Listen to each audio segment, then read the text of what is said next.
दोस्तों मेरा नाम हार्दिक है और मैं पिछले 10 सालों से ट्रक चलाने का काम कर रहा हूँ।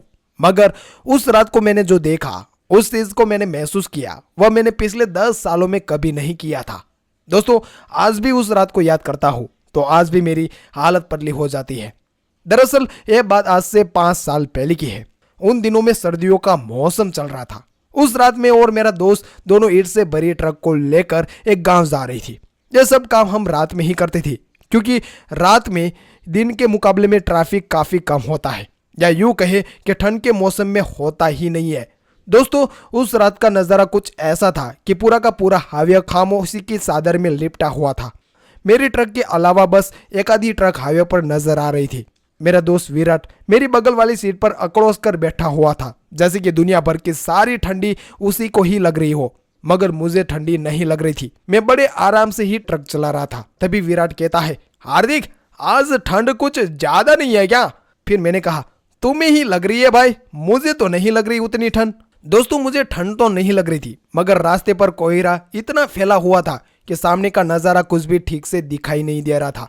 फिर भी मैंने हाईवे पर गाड़ी को चला ही जा रहा था कि तभी विराट बोला, अरे हार्दिक भैया किसी ढाबे पर गाड़ी रोक दी हो, जरा चाय बाय पीते हैं। फिर मैंने कहा, अबे यार एक तो पहले से ही देर हो रही है और ऊपर से ढाबे पर रुकवा रहे हो तुम। मेरी इस बात पर विराट ने कहा, क्या हार्दिक तुम बिना मालिक की बात पर इतना ज्यादा गौर क्यों करता है? उसका तो काम ही है बोलना, वो तो बोलता ही रहेगा, लेकिन हम लोग अपने हिसाब से चलेंगे। मैं मन ही मन सोच रहा था कि बहसबाजी में ना ही कभी विराट से मैं जीता हूँ और ना ही जीत पाऊंगा, जिस वजह से मुझे विराट की बात माननी ही पड़ी। फिर मैंने ट्रक को वहीं पास वाले ढाबे पर रोका और हम लोग ट्रक से उतरकर हम उस ढाबे की ओर चले गए।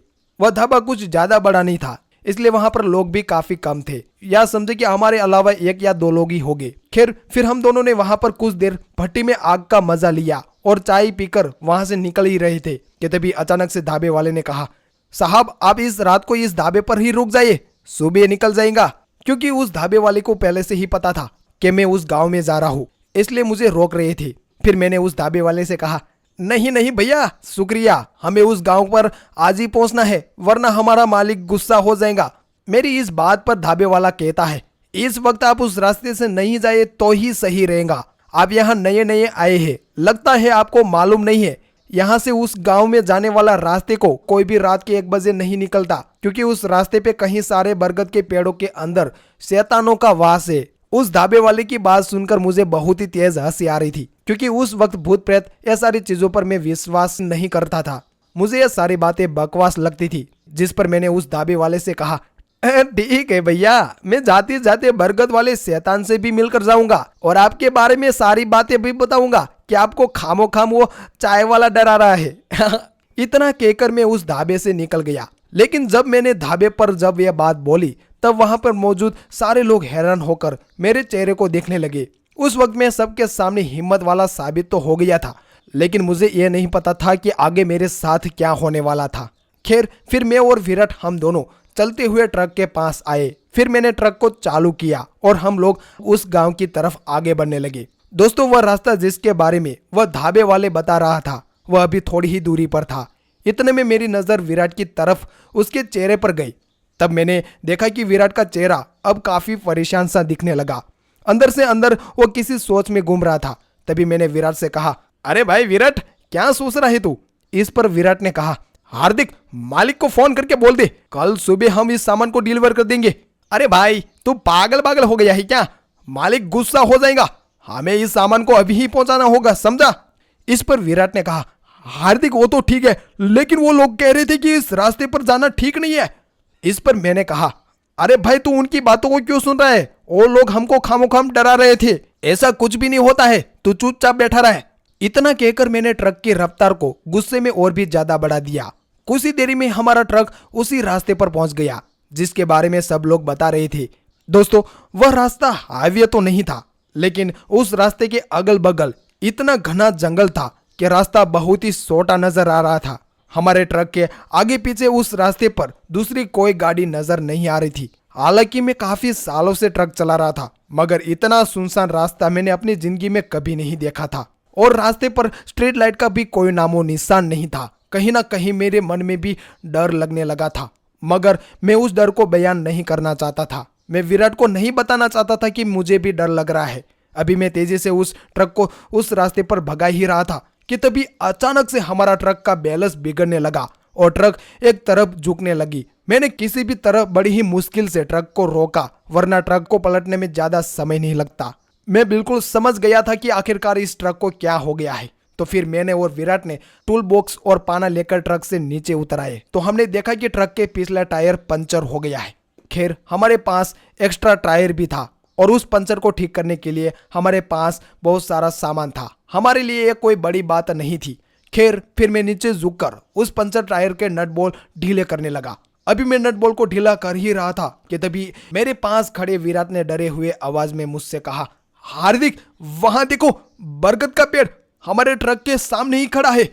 दोस्तों विराट को कुछ भी समझ में नहीं आ रहा था क्योंकि जब हम ट्रक से नीचे उतरे उससे पहले विराट ने चारों तरफ देखा था तो वो बरगद का पेड़ उसे कहीं पर नजर नहीं आया था।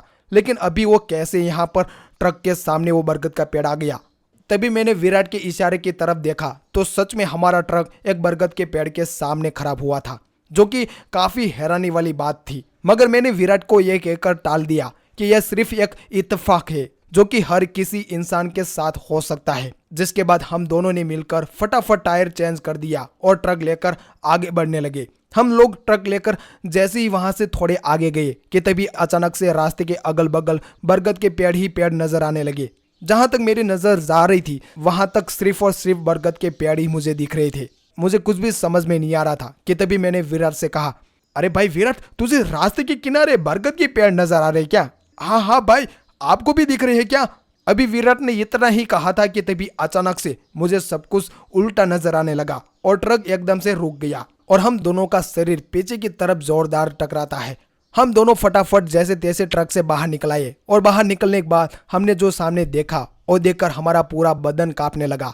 हमारे रगों में खून की जगह डर दौड़ने लगा था क्योंकि हमारा ट्रक रास्ते पर पलटा हुआ था। मगर ये कैसे हो सकता है? बिना किसी एक्सीडेंट के हमारा ट्रक कैसे पलट सकता है? ऐसा लग रहा था कि जैसे किसी ने अपने हाथों से ट्रक को पलट दिया हो। मगर ऐसा कैसे हो सकता है? ट्रक कोई खेलने की चीज थोड़ी ना है जो कोई हाथ से पलट देगा। तभी फिर से विराट डरे हुए आवाज में बोलता है, हार्दिक वहां पर देख, बरगद का पेड़ खड़ा है। मैंने जब विराट के इशारे की तरफ देखा तो मैंने पाया कि इस बार भी जहां हमारा ट्रक पलटा हुआ है उसके पास ही में एक बरगद का पेड़ है। मुझे कुछ भी समझ में नहीं आ रहा था कि आखिरकार वो बरगद का पेड़ मेरे ट्रक के पास आया कैसे। ये सोच ही रहा था कि तभी अचानक से मेरे और विराट के पीछे किसी का होने का मौजूदगी का एहसास होने लगा। जब हम दोनों ने पीछे मुड़कर हमने जो देखा उसे देखकर हमारी सीख निकल गई क्योंकि हमारे पीछे विशाल का एक बरगद का पेड़ था। उसे देखकर हम काफी ज्यादा डर के मारे वहां से भागने लगे और भागते ही भागते हम उसी ही चाय की दुकान पर पहुंचते हैं और सबको ये सारी बातें बताते हैं। उनमें से एक आदमी ने हमें कहा, शुक्र है कि आप दोनों उस जंगल से बचकर आए, वरना उस जंगल में आज भी कोई भी रात को अंदर जाता है वो लौटकर वापस कभी नहीं आता। कहते ही कि उस जंगल के अंदर बरगद के पेड़ है, उसके अंदर काफी सारी आत्माएं हैं जो कि किसी को जिंदा नहीं छोड़ती। दोस्तों उस भाई साहब की बात सुनकर हम दोनों काफी ज्यादा डर गए थे। फिर आज से कभी हम उस रास्ते पर रात को तो छोड़ो दिन में भी जाने की सोच नहीं रखते थे। तो दोस्तों ये कहानी आपको कैसी लगी जरा कमेंट करके जरूर बता दीजिएगा।